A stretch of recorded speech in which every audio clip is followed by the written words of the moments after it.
ассалому алайкум бинандаҳои азизу гиромӣ. дар душанбе соат 8 вақти маҳаллӣ аст ва дар ин соат мо шуморо бо хабари гузоришҳои тоза аз телевизиони тоҷикистон дар барномаи ахбор ошно месозем.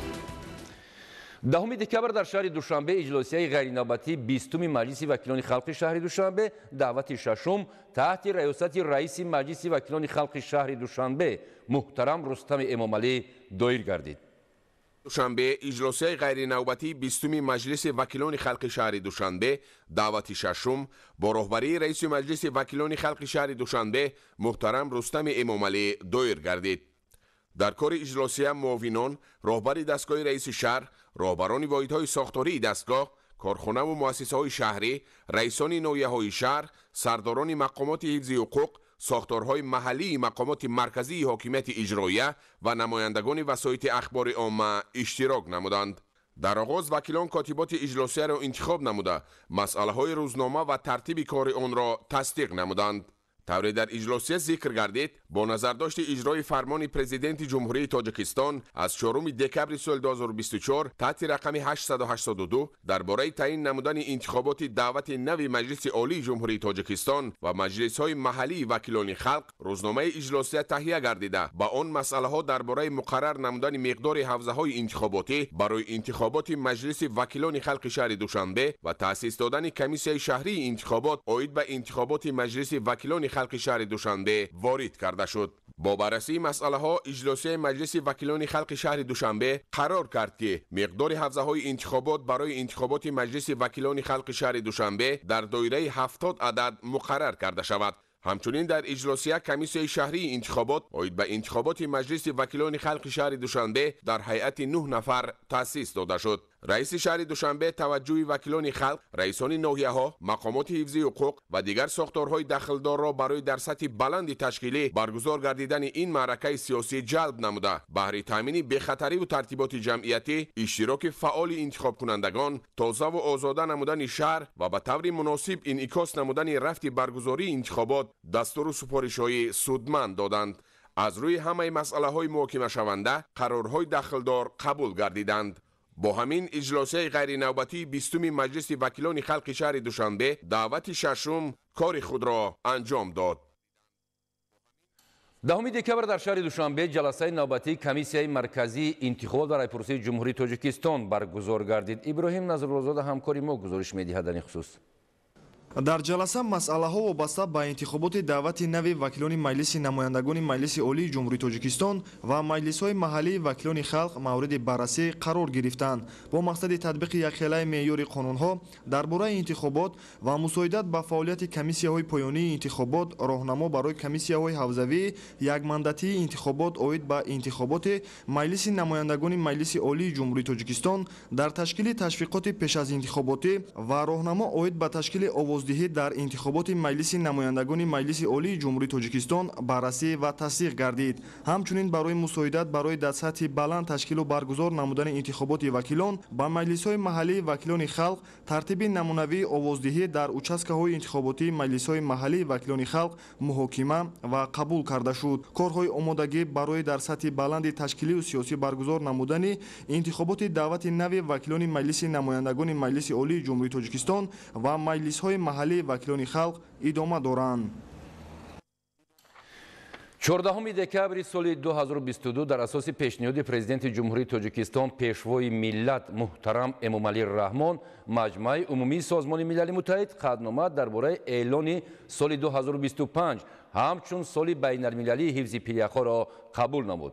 соли оянда дар ҷумҳурии Тоҷикистон конфронси байналмилалии ҳифзи пиряхо баргузор мегардад ки дар он мавзӯъҳои муҳими марбут ба ҳифзи пиряхо ва роҳҳои таъмини ҳаёти осоишта барои башарият муҳокима мешавад. Наврӯзшоҳи Азизулло ва Фарҳоди Восеъ гузориш медиҳанд. моҳи майи соли 2025 шаҳри Душанбе яке аз калонтарину бонуфузтарин чорабиниҳои ҷаҳонӣ конфронси байналмилалии ҳифзи пиряхоро мезбонӣ мекунад. роҳбарони бонуфузтарин созмонҳои байналмилалӣ, коршиносону таҳлилгарон ва сарони давлатҳо ба Тоҷикистон меоянд. дар Душанбе аз фаъолият натиҷагирӣ ва нақшаҳои нав муаррифию мушаххас карда мешавад. аллакай барои дар сатҳи баланд гузарондани конфронси байналмилалии ҳифзи пиряхҳо дар шаҳри душанбе омодагиҳо ҷараён дорад. баъди қабули қаднома аз ҷониби созмони милали муттаҳид оид ба эълон кардани соли 2025 соли байналмилалии ҳифзи пиряхҳо ин конфронси бошукӯҳу фарогир аввалин маротиба дар таърихи инсоният гузаронида мешавад. пешвои миллат инқадар пофишорӣ дорад барои он ки ҳамин проблемаҳои глобалӣ ҳал карда шаванд. дар сатҳи ҷаҳонӣ албатта як ду давлат ҳеҷ вақт вақте ки мардум як шаванд, вақти давлатҳо як шаванд ва ба ҳамдигар дар инҷо баҳсу мунозира шавад, ба як нуқтаи олӣ мебиянд ва метавонанд ки чӣ хеле ман гуфтам аз пешравии илму маърифат истифода бурда бисёр корҳои шоистаро ба сомон расонанд. طبق خلاصه کارشناسان 3 سال اخیر در سراسر جهان گرمترین سالها در تاریخ انسانیت به قید گرفته می شود. این حالت تهدید اساسی برای تمام پیریخ‌های جهان عنوان می گردد. در اساس معلومات هر روز به حساب میانه در عالم 1 میلیون تن یخ آب می شود. آبشوی پیریخ‌های آرکتیکا و انتارکتیدا باعث بلندشوی سطح اقیانوس گردیده به حیات و نکوهبالی صدها میلیون اهالی کره زمین تهدید می کند. روند امروز به یگان دولت دنیا به تاثیر نمانده است. مثلا در 50 سال اخیر در تاجیکستان بیش از 1000 پیریخ پر آب شده است. این و دیگر موضوعهای مربوط به پیریخ‌ها را جامعه جهان ماه سال 2025 در اساس پیشنهاد رهبر دولت تاجیکستان در شهر دوشنبه محاکمه می‌کند. ده‌ها مشکلات روزمره هستند که امروز حل آنها فعالیت دستجمعانه اهل بشر را تقاضا می‌نمایند. محض همین مشکلات رهبریت کشور ما را وادار نمود تا توجه ساکنان سیاره را برای پیشگیری و خودداری از پیامدهای ناخوش این مشکلات روانه نماید و راهبران دولت و خلقیت‌ها را به صحنه مکالمه دعوت نماید. یادآور باید شد که 14 دکبر سال 2022 در اساس پیشنهاد پرزیدنت جمهوری تاجیکستان پیشوای ملت محترم امومعلی رحمان مجمع عمومی سازمان ملل متحد ضمن اجلاس 77 خود قطعنامه درباره اعلان سال 2025 همچون سال بین المللی حفظ پیریخ‌ها را قبول کرد. همچنین روز جهانی پیریخ‌ها معین و بنیاد مقصدناک حفظ پیریخ‌ها تأسیس داده شد. من بعد از سال 21 تا 23 مارس 3 جشن مربوط به آب، روز بین المللی پیریخ‌ها، روز ذخیره‌های آب و روز آب و هوا شناسی تجلیل می‌گردد. قبول قطعنامه‌ای که برای جهان مهم و سریع است، با طور آرا جانبداری یافتن این تشبث نوبتی رهبر دولت تاجیکستان افتخار کل تاجیکان دنیا را افزون نمود. این و دیگر دستاوردهای استقلال دولتی نفوذ دولت و ملت تاجیک را در عالم بلند گردانیده است. اگر دولت ما نفوذ پیدا نمی‌کرد، اگر در فاز ما آبروی بلند نمی‌داشت، هیچ وقت در پایتخت ما این جلسه‌های سطح بلند جهانی را نمی‌گذراندند. این معنای آن را دارد که به تاجیکستان باوری زیاد است و سازمان ملل متحد همه وقت به تاجیکستان در پرابلم‌های حل مشکلی پرابلم‌های گلوبالی مراجعت می‌کند. توجه و پیشنهادهای سریع‌وقته سرور دولت ما دقت جامعه جهان را به موضوع آب و اقلیم و اندیشیدن چاره‌های سریع‌وقته برای پیشگیری مرکب شوی این روند زیاد گردانید. این در حالی است که همساله از خطرهای مربوط به آب به اهالی کره زمین ضرر می‌رسد. ҳоло 13.6 миллиард нафар аҳолии кураи замин ба норасоии об рӯбарӯ шуданд ва то соли 2050 ин шумора ба 5 миллиард нафар хоҳад расид.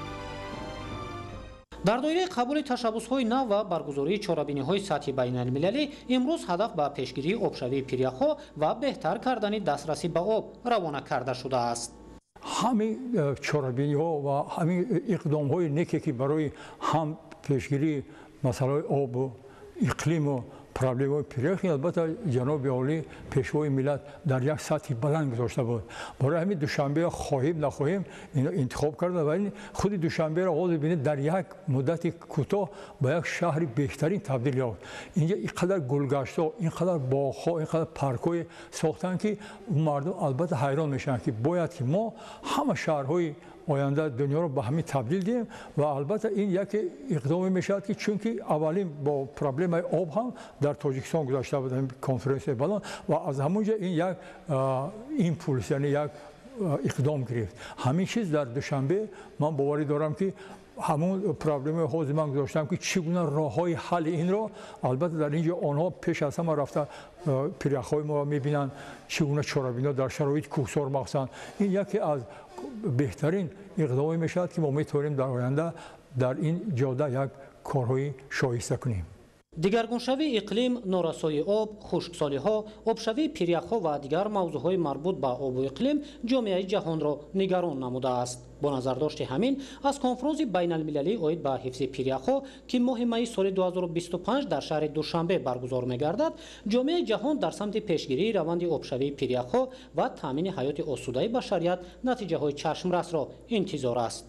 наврусиҳои азизулло, фарҳоди восеъ, баҳодури ҳасан, душанбе, ахбор.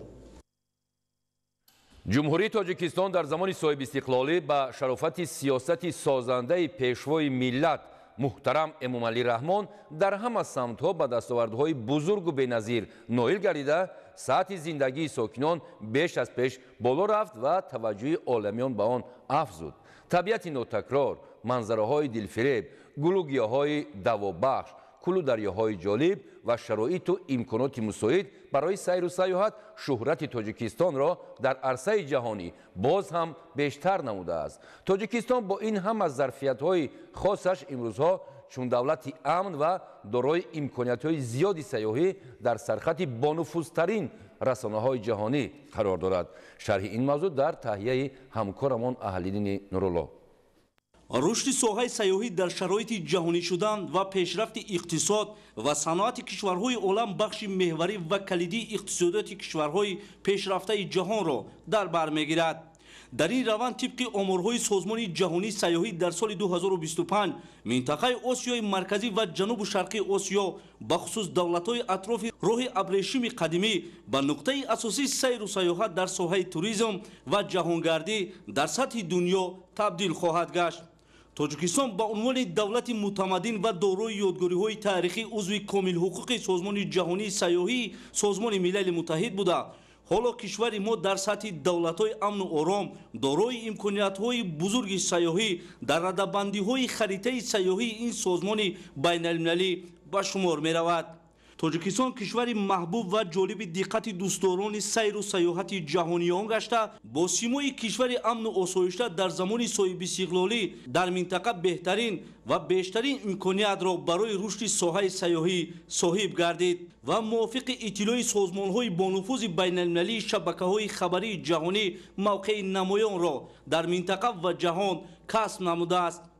маҳз тинҷӯи оромӣ ва шароитҳои муҳайёгарда дар соҳаи сайёҳӣ дар кишвар боис ба он гардидааст ки шумораи зиёди сайёҳони хориҷӣ ба мамлакати мо сафар намоянд.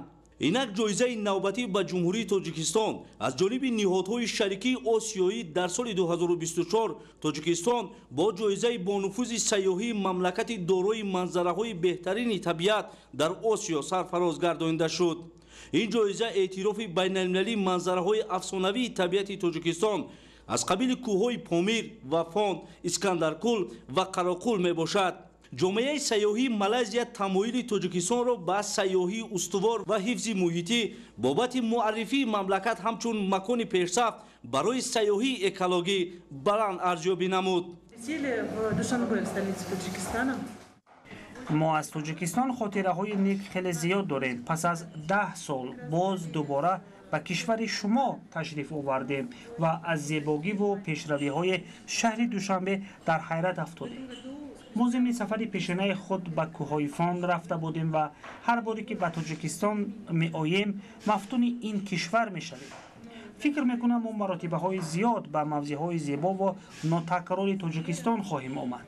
Всем привет, я Женя Мерзлякова из России, и мы находимся в прекрасном месте, высоко в горах, вокруг нас зеленые голубые озера, кругом палатки с русскими туристами. Я видела где-то чехол от гитары, возможно, ночью будут песни. Мы здесь круто отдыхаем, и мы получим незабываемые впечатления. маҷалаи беҳтарини даҳгонаи осиё ки яке аз бонуфузтарин нашрияҳо дар осиёи ҷанубу шарқӣ ба ҳисоб меравад, таҳқиқоти васеъ гузаронида фикру андешаҳои сайёҳон ва мутахассисони соҳаи сайёҳиро ҷамъ оварда ба чунин хулоса расид. ин ҷоиза аз ҷолибияти рӯзафзуни тоҷикистон ҳамчун яке аз самтҳои маъруф барои сайёҳӣ ва талошҳои мамлакат барои тарғиби мероси табиӣ ва фарҳангии он дар арсаи ҷаҳонӣ дарак медиҳад. душанбе шаҳре аз шоҳкориҳои истиқлол, хонаи умеди тоҷикони ҷаҳон, мазҳари муҳаббату садоқат ба ватан, макони дӯстдоштаву амн ва шаҳре аз ормонҳои чандин ҳазорсолаи миллати тоҷик аст. бо шарофати сиёсати созандаи президенти ҷумҳурии тоҷикистон, пешвои миллат муҳтарам Эмомалӣ Раҳмон ва иқдому ташаббусҳои раиси шаҳри Душанбе муҳтарам Рустами Эмомалӣ, пойтахти Тоҷикистон ба яке аз шаҳрҳои пешрафтаи ҷаҳон табдил ёфтааст. дар заминаи иқдомоти бунёдкорона дар пойтахти мамлакат 9 роҳи дусатҳаи дигар ба таври муосиру замонавӣ дар доираи амалишавии низоми рушди пойтахт ва нақшаи генералии шаҳри Душанбе бунёд мегардад, ки дар боз ҳам мукаммалгардии инфраструктураи роҳу нақлиёт мусоидат мекунад. Юсуф Ғанизода мавзӯъро шарҳ медиҳад. раванди босуръати созандагиҳо, марҳилаи нави рушд ва мукаммалсозии инфраструктури муҳим, нигини пурҷилои миллат, шаҳри Душанбе, пойтахти Тоҷикистони соҳиби истиқлол. Ин шаҳри афсонавӣ яке аз муъҷизаҳои сабзу гулафшони сайёҳӣ барои ҷаҳонгардон мебошад. таи солҳои охир Душанбе бо муосиртарин имконот, симои диққатҷалбкунанда ва шароити пешрафта аз ҷумлаи яке аз ҷолибтарин шаҳрҳои ҷаҳон мебошад, ки таваҷҷӯҳу ташрифи сайёҳони хориҷӣ ба он рӯз аз рӯз афзун гардида истодааст. нақшаҳои ояндадор ва татбиқи босамари низоми муосири хизматрасонӣ Душанберо ба раванди босуръати рушд ворид намудааст. дар ин замина сатҳи зиндагии сокинони пойтахт ва шароит барои меҳмонони дохилию хориҷӣ дар шаҳр ба маротиб боло рафта истодааст. 9 роҳи дусатҳаи дигар ба таври муосиру замонавӣ дар заминаи нақшаи генералии шаҳри Душанбе бунёд мегардад, ки дар боз ҳам мукаммалгардии инфраструктураи роҳу нақлиёти пойтахт мусоидат мекунад. дар доираи тадбирҳои ободонӣ ва вусъат бахшидани корҳои созандагӣ давоми чанд соли охир сохтмон ва барқарор намудани 6 пул, 2 эстакадаи 300 ба таври замонавӣ ба анҷом расонида шуда, беш аз 160 километр роҳҳои мошингард бунёду навсозӣ шудааст. ба таври шинохтанашаванда шаҳри Душанбе рушд намуда, симои он низ куллан бо тарҳи муосир ва инфраструктури пешрафта дигаргун гардидааст. бунёди боғу гулгаштҳои диққатҷалбкунанда, иншооти гуногун самти маишиву хизматрасонӣ, майдону толорҳои муосири варзишӣ ва биноҳои баландошёнаи истиқоматӣ ба зебоии шаҳри Душанбе ҳусни дигар эзам кардааст. сайёҳони хориҷӣ бо мақсади аз наздик дидани имкониятҳои муҳайёшуда дар Душанбеи муосир ва огоҳии бештар аз фарҳангу тамаддуни тоҷикон ба пойтахти Тоҷикистони муқаддас, ки оинаи рӯнамои миллати тоҷик мебошад, ташриф оварда аз беҳтарин шароити хизматрасонӣ баҳравар мегарданд. таи солҳои охир шаҳри Душанбе ба унвони яке аз 10 шаҳрҳои амтарини ҷаҳон мавриди таваҷҷӯҳи бештари оламиён қарор гирифта, ба макони баргузории ҳамоишҳои бузурги минтақавию байналмилалӣ, мусобиқаҳои бонуфузи варзишӣ ва чорабиниҳои сатҳи баланд табдил ёфтааст, ки бешак натиҷаи сиёсати созандаи президенти ҷумҳурии Тоҷикистон, пешвои миллат муҳтарам Эмомалӣ Раҳмон ва тадбирандешиҳои пайвастаи раиси шаҳри Душанбе муҳтарам Рустами Эмомалӣ мебошад. дар пайи амалинамоии низоми муосири шаҳрсозӣ ва мукаммалсозии инфраструктури зарурӣ, шаҳри Душанбе ҳамчун шаҳри дорои имконоти васеи сайёҳӣ, истироҳату фароғат ва илмомӯзӣ шинохта мешавад. баргузории чорабиниҳои сатҳи ҷаҳонӣ дар қалби Тоҷикистони соҳиби истиқлол шаҳодати эътирофи ҷаҳонии Душанбе ҳамчун мизбони ҳамоишҳои бонуфуз ва шаҳри амну пешрафта мебошад. бовар аст, ки бо таҳррезии нақшаҳои нав ва татбиқи барномаҳои рушд, шаҳри Душанбе дар оянда низ дар сатҳи ҷаҳон шоиста муаррифӣ гардида, унвону мақоми боз ҳам арзандаеро касб мекунад. бинандаҳои азизу гиромӣ, ин буд барномаи иттилоотии ахбор. мо шуморо бо хабару гузоришҳои тоза дар нашрҳои минбаъдаи барномаҳои ахбор дар ҷараёни рӯз ошно месозем. хайр, саломат бошед, то боздид.